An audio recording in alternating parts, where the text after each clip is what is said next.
Jadi nak cara ahli tauhid gak penting gambare apik, menang lomba atau ora penting. Butuhe hadis surah ini gambar baik yang rapi maupun ndak adalah min nuqtah dari satu titik.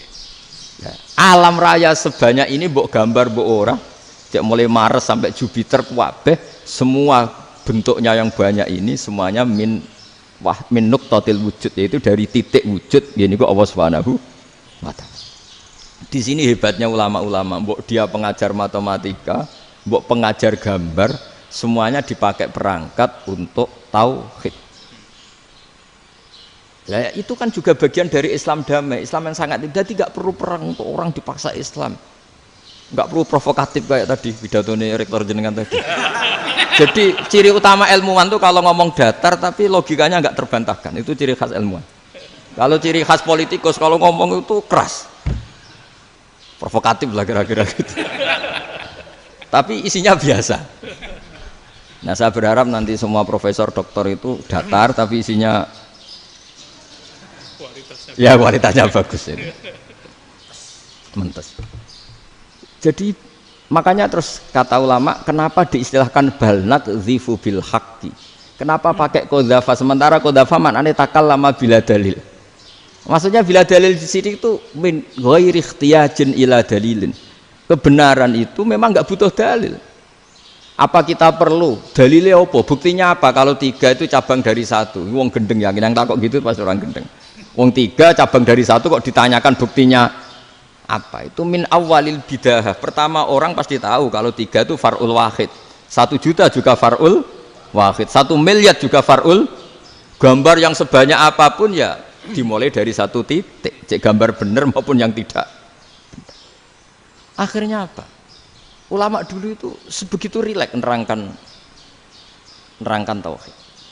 Lalu kenapa asma ini yang ya ini kan khas NU ya, khas pesantren. Sebenarnya saya keberatan pakai istilah khas NU, pakai khas pesantren karena NU itu anaknya pesantren, jangan dibalik pesantren anaknya NU karena sebelum ada NU itu ada pesantren. Tapi kayaknya Unisma lebih suka pakai bahasa NU dan saya ya agak orderan yang terpaksa disuruh ngomong. Ini agak kacau sebetulnya, ini agak kacau. Jadi NU itu sama pesantren itu tua pesantren. Jadi NU dilahirkan pesantren, bukan dibalik pesantren dilahirkan NU. Sehingga barokahnya didirikan pesantren ini.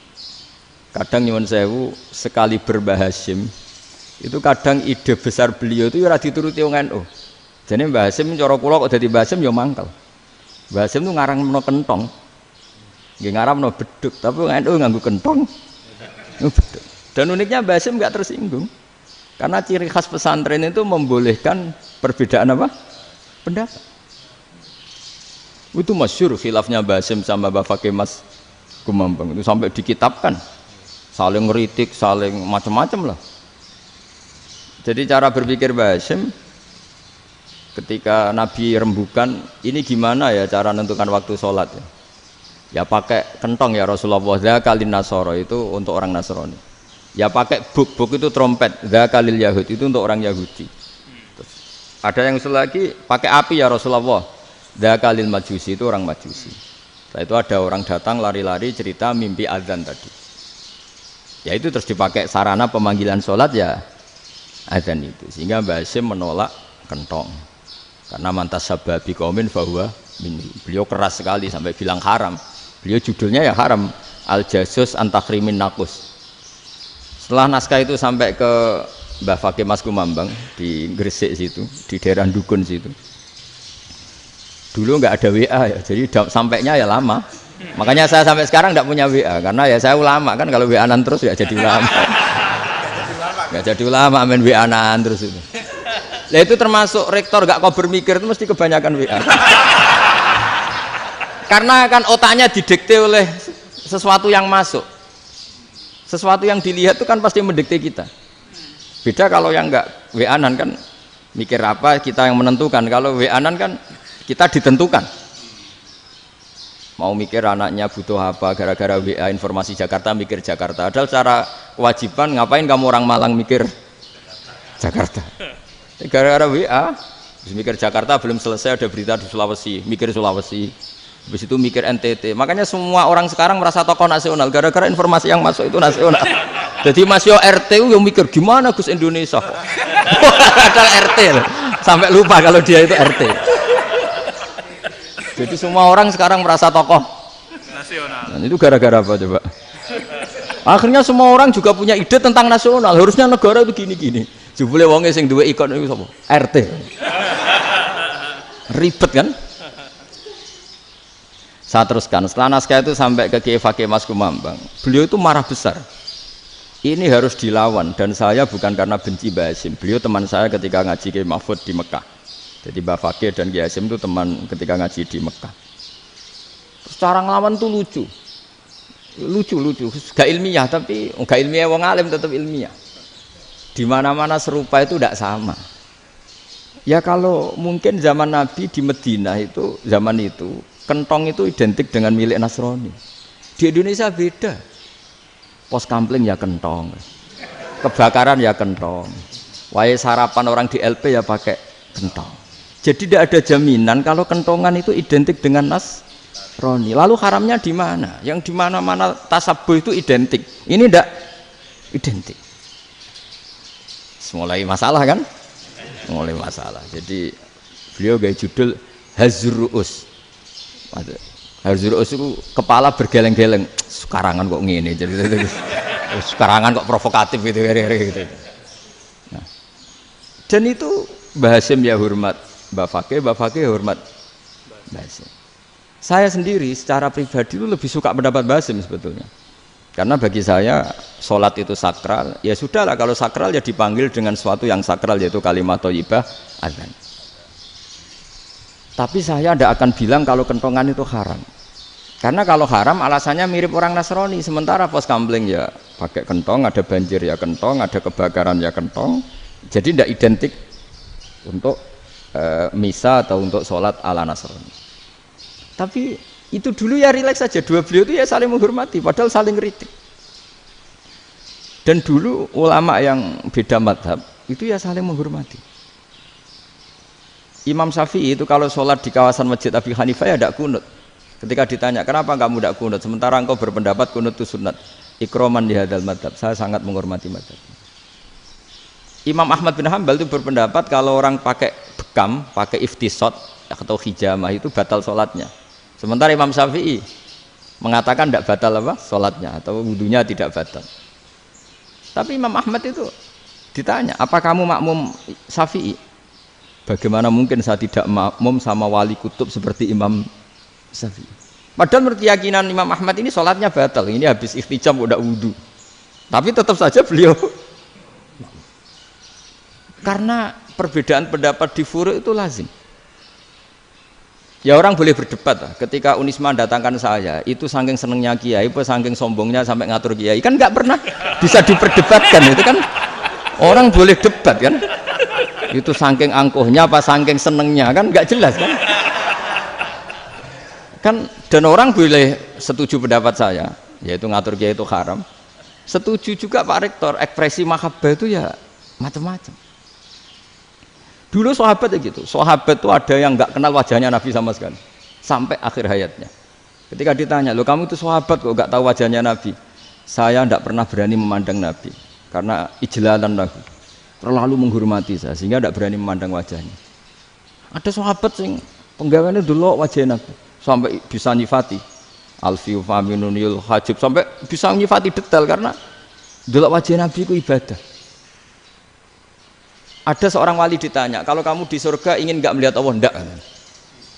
Loh, tapi semua orang ingin melihat Allah. Unazzihu dzalikal jamal an-nadhari misli. Ben gak elek-elek Allah tak delok terima aku. Wong ra jelas. Berarti kok delok pengiran. Banyak.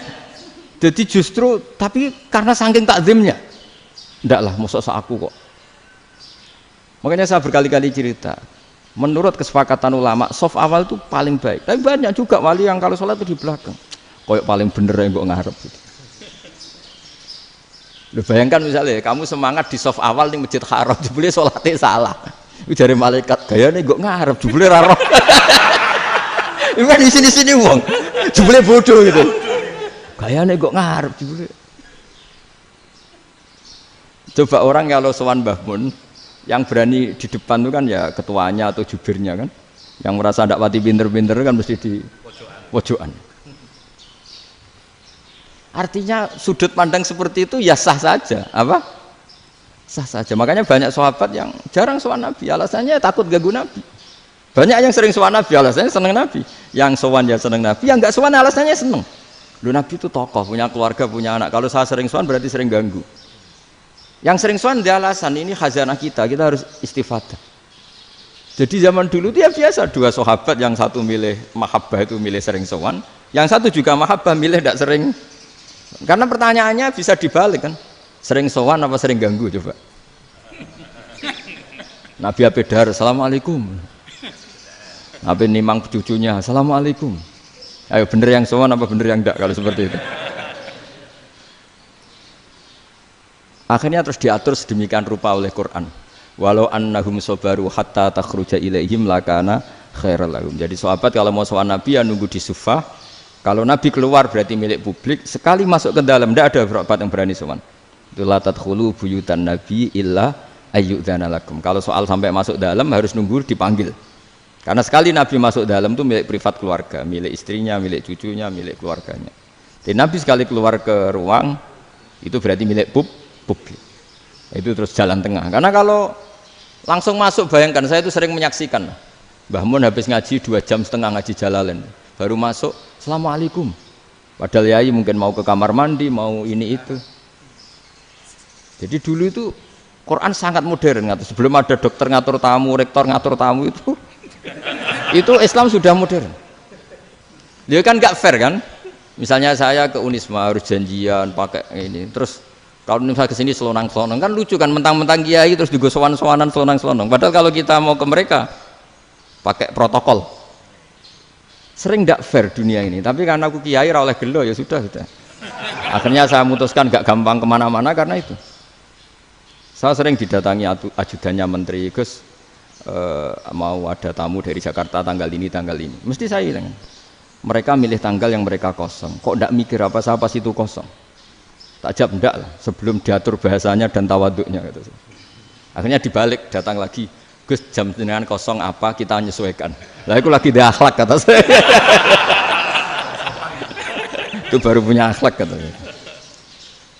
Bukan masalah ini, bukan masalah gengsi ya. Saya sendiri itu dolan ke alumni itu jarang, karena ya takut. Kiai kan yo nganggur, jam 09.00 nganggur, jam 10 nganggur. Bisa saja alumni itu kerja di pabrik, bisa saja yang latihan ekonomi di pasar. Jika kalau saya datang jam 9, iki kiai sing nilai santri ini, apa kiai sing ganggu santri. Nah karena orang ini melakukan rutin, gak kok berpikir, pokoknya ngono jenenge silaturahim. Mau nyerah kok berpikir, padahal kalau diangen-angen ini kiai yang nilai santri ini, apa kiai yang ganggu santri ini karena datang di jam kerja. Nah, bayangkan kalau kebenaran dulu itu dikawal oleh satu peradaban perang. Jadi Nabi sesuai diangen-angen mbek Nabi. Perang Badar menang Nabi, perang Uhud menang wong kafir, perang ini gonta-ganti. Apapun itu yang penting satu kesimpulannya, cara Rasulullah kesimpulannya satu. Orang tidak kober mikir kebenaran secara mengendapkan pikiran dengan pikiran jernih. Maka hebatnya Nabi ketika perjanjian, pokoknya saya minta nggak ada perang. Dan orang boleh mendiskusikan Islam. Itu luar biasa idenya Nabi.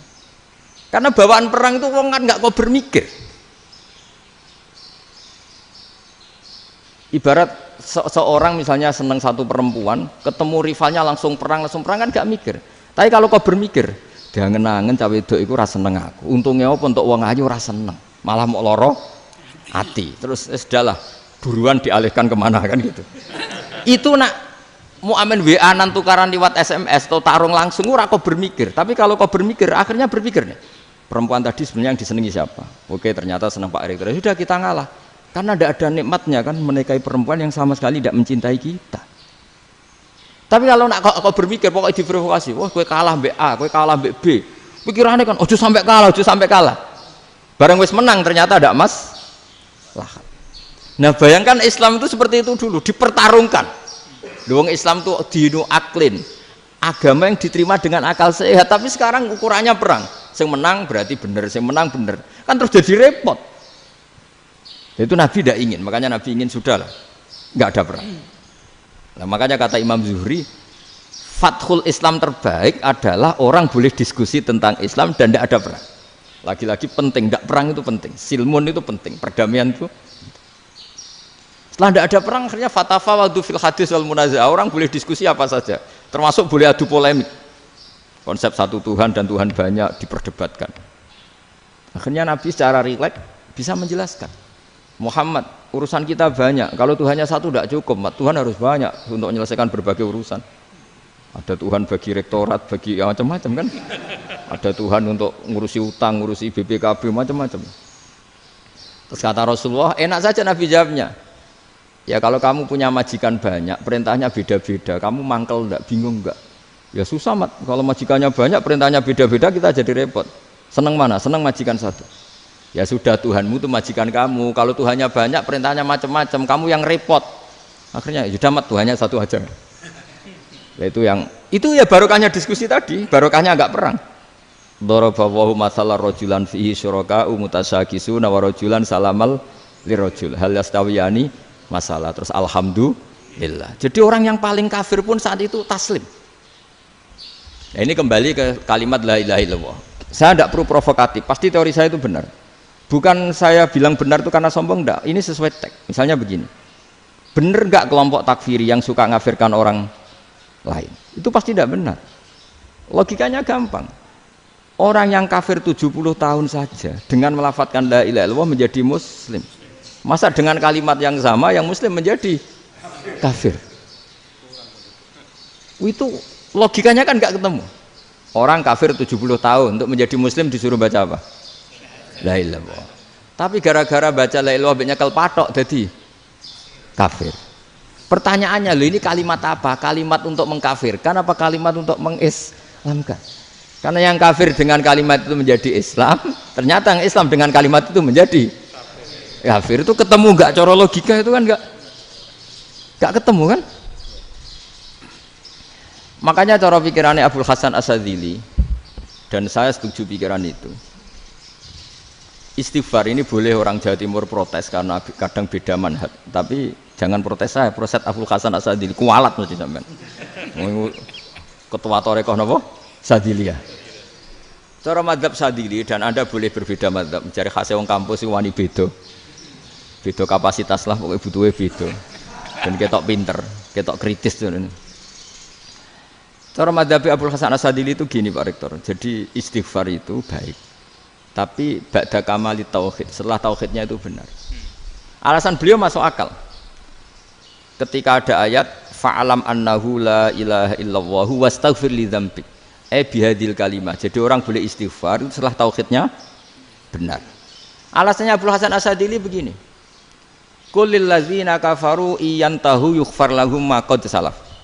Katakan kepada mereka yang kafir, sekali mereka tidak kafir, maka otomatis dosanya masa lalu diampuni. Pertanyaannya, yang bisa menghentikan kekafiran itu kalimat apa? La ilaha illallah. Dengan hanya melafadzkan la ilaha illallah Muhammadur Rasulullah, langsung yughfar lahum ma qad salaf, langsung dosanya diampuni. Berarti yang menjadi pengampun dosa lah, penyebab pengampunan itu apa? La ilaha illallah. Itu bahkan orang kafir belum istighfar. Di ayat itu kan Allah enggak mensyaratkan setelah la ilaha illallah istighfar baru diampuni, enggak. Asal la ilaha illallah langsung yughfar lahum ma qad salaf. Saya ulang lagi ya, jelas ya. Jadi kulil ladzina kafaru iyantahu yughfar lahum ma qad. Nah, sekarang iyantahu, mereka berhenti dari kafirnya. Syaratnya pakai apa? La ilaha illallah Muhammadur, itu langsung yughfar lahum ma qad. Artinya apa? Ghufranullah itu bisa didapat hanya dengan mujarrodut tauhid, yaitu hanya dengan melafadzkan kalimat thayyibah. Dan sahnya istighfar juga berdasar kalimat thayyibah itu. Misalnya gini, orang kafir sebelum Islam melafadzkan astaghfirullah, astaghfirullah, astaghfirullah, kira-kira diterima enggak? Enggak kan? Karena syaratnya istighfar ba'dat tauhid. Nah, makanya dalam madzhab Sadzili istighfar itu setelah la ilaha illallah.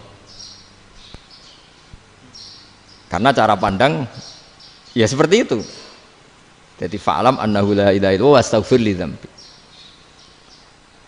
Jadi dengan kebenaran tauhid saja ini sudah cukup kita insya Allah layak diampuni.